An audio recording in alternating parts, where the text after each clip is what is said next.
तुझी पावलं थांबता कामा नाही. जे वाटेत येईल ते तुडवत तुझं व्रत पूर्णच करावं लागेल. राणी करणार कुटुंबासाठी व्रत. घरावर आलेलं संकट होणार का दूर?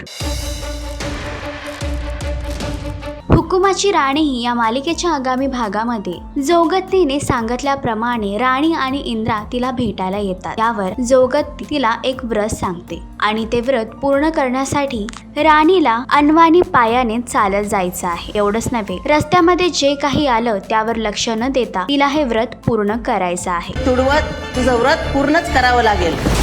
तुझ्या नात्याला जे काही ग्रहण लागलंय ते समद दूर होईल. प्रयत्न करू नकोस. आता माघार घेणं नाही. तर राणी हे व्रत पूर्ण करू शकेल का? या व्रतामुळे इंद्रा आणि राणीच्या संसारात आलेला दुरावा कमी होईल का? मालिकेचा अपकमिंग ट्रॅक तुम्हाला कसा वाटला हे कमेंट करून नक्कीच सांगा. आणि अशीच अपडेट जाणून घेण्यासाठी तुम्ही आमचं चॅनल डेली चक्कर लाईक, शेअर आणि सबस्क्राईब नक्कीच करा.